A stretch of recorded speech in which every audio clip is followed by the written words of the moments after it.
আপনি যদি আজ সাউথ আফ্রিকা ভার্সেস আফগানিস্তানের এই টি-20 ম্যাচটা না দেখে থাকেন, তাহলে আপনি হয়তো টি-20 বিশ্বকাপের সেরা ম্যাচটা মিস করে গেলেন, যেখানে দু টিমই নিজেদের সেরা 110% দিল, আফগানিস্তান এবং সাউথ আফ্রিকা দুজনেই।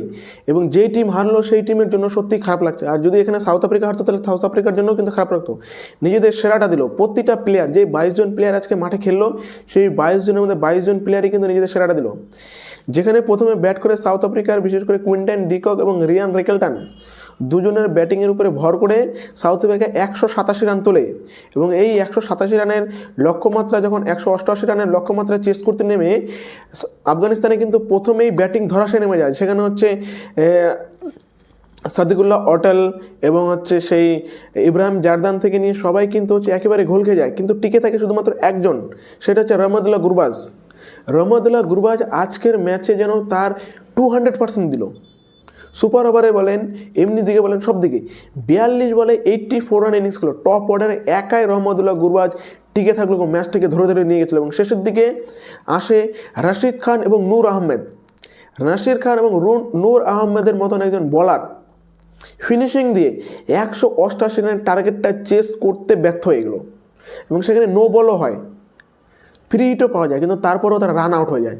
এবং 188 রানের টার্গেট চেস করতে নেমে মাত্র 187 রান, মানে ম্যাচটাকে টাই করে দেয়। মানে আফগানিস্তানের কপাল আজকে সাথ দেয়নি। সত্যি কথা বলতে আফগানিস্তানের কপালটা আজকে সাথ দেয়নি। যেখানে লাস্ট ওভারে নো বল হয়, ফ্রি হিট পায়, তারপরেও আফগানিস্তান এই 188 রান তুলতে পারলো না, তারা মাত্র 187 রানে তুলতে পারলো।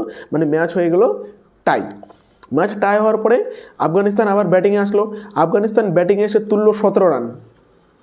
লুঙ্গিন গিন্ডির বোলিংয়ে 17 রান তুলল আফগানিস্তান।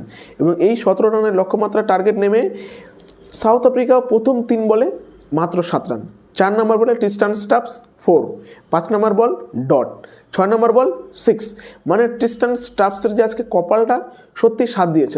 ট্রিস্টান স্টাফস যেন আজকে ভাগ্যবান ছিল, যেইভাবে তিনি সুপার ওভারগুলোকে খেললেন, মানে অসাধারণ।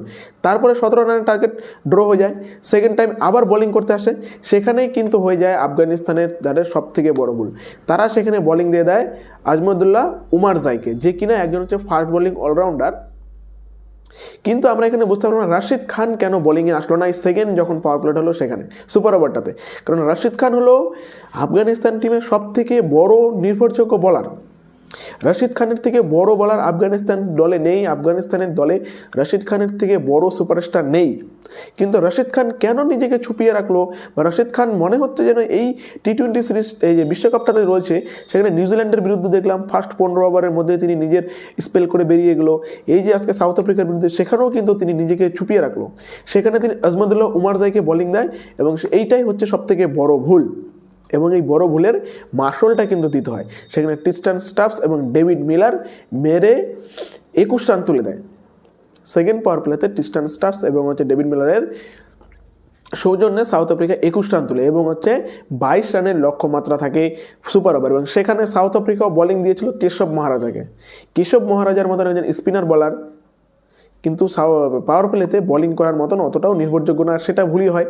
সেখানে মোহাম্মদ নাবি আউট হয়ে যায়। আউট হয়ে যাওয়ার পর স্ট্রাইকে আসে রহমতুল্লাহ গুরবাজ, এবং রহমতুল্লাহ গুরবাজ স্ট্রাইকে আসার পরে ব্যাক টু ব্যাক 3টা হ্যাট্রিক 6 মেরে দেয়। হ্যাট্রিক 6 মেরে 19 রান তারা তুলে নেয়। 18 রান এবং হচ্ছে একটি হোয়াইট থাকে, একটি সিঙ্গেল, 19 রান তুলে নেয়। কিন্তু লাস্ট বলে দরকার ছিল একটা 6, কিন্তু সেখানেই হয়ে যায় ভুল, এবং ডেভিড মিলারের হাতে তুলে দেয় ক্যাচ তুলে দিয়ে ম্যাচটি জিতে নেয় সাউথ আফ্রিকা সুপার ওভার। মানে রহমতুল্লাহ গুরবাজ এই ম্যাচে নিজের 200% দিয়েছে, 200%।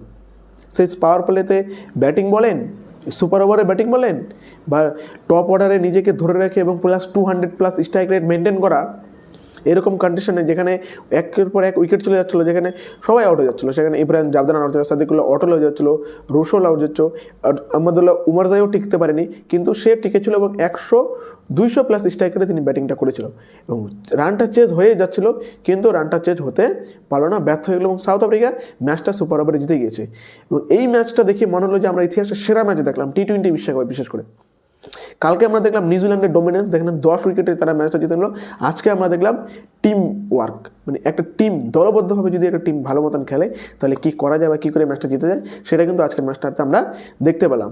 যেখানে সাউথ আফ্রিকাও নিজেদের 110% দিয়েছে, আফগানিস্তানও 110% দিয়েছে, কিন্তু লাকটা হচ্ছে সাউথ আফ্রিকাকে সাথ দিয়েছে, মানে কপালটা সাউথ আফ্রিকার দিকে ছিল, তাই সাউথ আফ্রিকার ম্যাচটা জিতেছে। এবং south Africa back to back দুটি ম্যাচ জিতে পয়েন্ট টেবিলে কিন্তু অনেকটাই উপরে চলে গেছে এবং তারা সুপার 8-এ কোয়ালিফাই করার জন্য এখন অনেক বড় দাবিদার। কারণ এই গ্রুপটাই ছিল গ্রুপ অফ ডেথ, যেখানে সাউথ আফ্রিকা, নিউজিল্যান্ড এবং আফগানিস্তান ছিল, কিন্তু আফগানিস্তান, নিউজিল্যান্ড এবং সাউথ আফ্রিকা দুটো আমার কাছে ম্যাচ হেরে গেলো।